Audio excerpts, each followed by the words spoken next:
கிறிஸ்துவுக்குள் மிகவும் பிரியமான கர்த்தருடைய பிள்ளைகளாகிய உங்கள் யாவருக்கும் ஆண்டவராகிய இயேசுவின் நாமத்தினாலே அன்பின் வாழ்த்துக்களையும் ஸ்தோத்திரங்களையும் தெரிவித்துக் கொள்கிறோம்.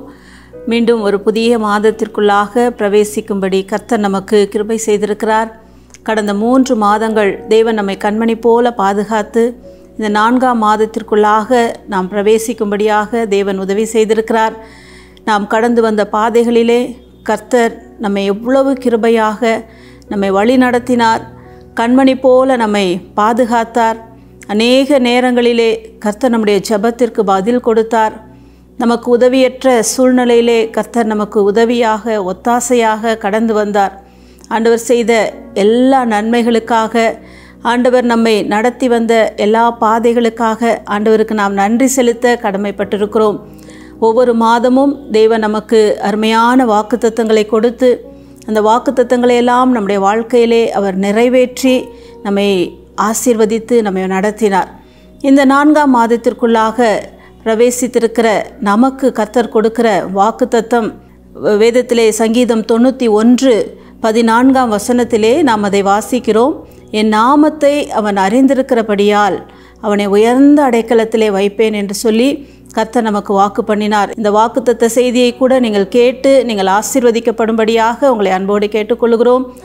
இந்த வார்த்தையை கொண்டு இந்த மாதத்திலே நாம் அநேக காரியங்களை நாம் தியானிக்க போகிறோம். கர்த்தருடைய நாமம் என்றால் என்ன, அந்த நாமத்திற்குள்ளாக என்னென்ன ஆசீர்வாதங்கள் இருக்கிறது என்று சொல்லி நாம் இந்த மாதத்திலே நாம் தியானிக்க போகிறோம். நாமம் என்று சொல்லும் பொழுது அது பெயரை குறிக்கிறது. நம்முடைய ஆண்டவராகிய இயேசு கிறிஸ்துவுக்கு ஏராளமான நாமங்கள் உண்டு. நம்ம எல்லாரும் ஒரு பாடலை கூட நாம் பாடுவோம், ஏகோவா தேவனுக்கு 1000 நாமங்கள் என்று சொல்லி நாம் பாடுவோம்.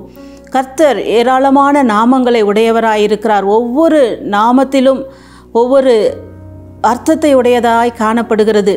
அந்த நாமத்திற்குள்ளாக அந்த ஆசீர்வாதங்கள் அடங்கி இருக்கிறதை நாம் பார்க்கிறோம். ஏகோவா ஈரே அல்லது ஏகோவா நிசி, இப்படி ஏராளமான நாமங்கள், ஒவ்வொரு நாமமும் அர்த்தமுடையதாக இருக்கிறது. இந்த நாமத்தை உடைய ஆண்டவர் நம் வாழ்க்கையிலே ஏராளமான நன்மைகளையும் அவர் செய்து வருகிறார். இந்த நாளிலும் ஒரு நாமத்தை குறித்து நாம் தியானிக்க போகிறோம். நியாயாதிபதிகளின் புஸ்தகம் 13ஆம் அதிகாரம் 17-18 வசனங்களிலே நாம் அதை வாசிக்கும் பொழுது, அப்பொழுது மனோவா கர்த்தருடைய தூதனை நோக்கி, நீர் சொன்ன காரியம் நிறைவேறும் பொழுது நாங்கள் உம்மை கனம் பண்ணும்படி உம்முடைய நாமம் என்ன என்று கேட்டான். அந்த மனோவா கர்த்தருடைய தூதனிடத்திலே உம்முடைய நாமம் என்ன, உம்முடைய பெயர் என்ன, நாங்கள் உம்மை கனம் பண்ணும்படியாக உம்முடைய நாமத்தை எங்களுக்கு சொல்ல வேண்டும் என்று சொல்லும் பொழுது கர்த்தருடைய தூதன் சொல்லுகிறார், நீ என் நாமம் என்ன என்று கேட்க வேண்டியது என்ன, அது அதிசயம் என்று சொல்லுகிறார். ஆம் பிரியமானவர்களே, நம்முடைய ஆண்டவர் அதிசயமான தேவன். அதை நாம் ஏசாயா 9ஆம் அதிகாரம் 6ஆம் வசனத்திலே நாம் பார்க்கும் பொழுது அவர் நாமம் அதிசயமானவர் என்று சொல்லப்பட்டிருக்கிறது. அதிசயம் என்கிற நாமத்தை உடைய தேவன் நம் ஒவ்வொருடைய வாழ்க்கையிலும் அதிசயமான காரியங்களை செய்கிறார். அந்த மனோவா தம்பதியினுடைய வாழ்க்கையிலே அவர்கள் பிள்ளை இல்லாத ஒரு சூழ்நிலையிலே காணப்படுகிறார்கள். அந்த தம்பதியினருக்கு அங்கு தேவனுடைய தூதனானவர் சொல்லுகிற வார்த்தை, நான் அதிசயமானவர் என்று சொல்லுகிறார். அது மாத்திரமல்ல, அந்த மனோவாவின் மனைவியினிடத்திலே அந்த தூதன் சொல்லும் பொழுது, நீ கர்ப்பம் தரித்து ஒரு குமாரனை பெறுவாய் என்று சொல்லுகிறார். அந்த தூதன் மனோவாவுடைய மனைவியினிடத்திலே சொன்ன அந்த வார்த்தை அவருடைய வாழ்க்கையிலே அப்படியே நிறைவேறியது. அது அதிசயமானதாக காணப்பட்டது. இன்றைக்கும் உங்களுடைய வாழ்க்கையிலும் இப்படிப்பட்டதான அற்புதத்தை நீங்களும் உங்கள் வாழ்க்கையிலே எதிர்நோக்கி இருக்கலாம். ஒருவேளை உங்கள் வாழ்க்கையிலே பிள்ளை இல்லாத சூழ்நிலையாக இருக்கலாம், மருத்துவர்கள் கைவிட்டிருக்கலாம், அல்லது உங்களுடைய பலவீனத்தின் நிமித்தமாக நீங்கள் ஒரு அதிசயத்தை எதிர்நோக்கி இருக்கலாம்.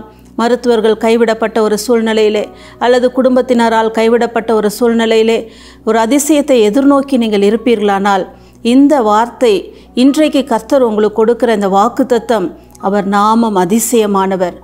அந்த அதிசயமான தேவன் சொல்லுகிறார். எரேமியா 38ஆம் அதிகாரம் 27ஆம் வசனத்திலே, இதோ நான் மாம்சமான யாவருக்கும் தேவனாகிய கர்த்தர், என்னால் செய்யக்கூடாத அதிசயமான காரியம் ஒன்று உண்டோ என்று சொல்லி கேட்கிறார். என் தேவனால் எல்லாம் கூடும், அவரால் கூடாத காரியம் ஒன்றுமே இல்லை. அவர் இயற்கையை அடக்கி ஆள்கிற தேவன், மரித்து போனவனை உயிரோடு கூட எழுப்புகிற தேவன், அவரால் எல்லாம் கூடும். உங்கள் வாழ்க்கையிலே நீங்கள் எதிர்நோக்கி இருக்கிற எந்த நன்மையாக இருந்தாலும், எந்த ஆசீர்வாதமாக இருந்தாலும் அவைகளை கொடுக்க தேவனால் முடியும்.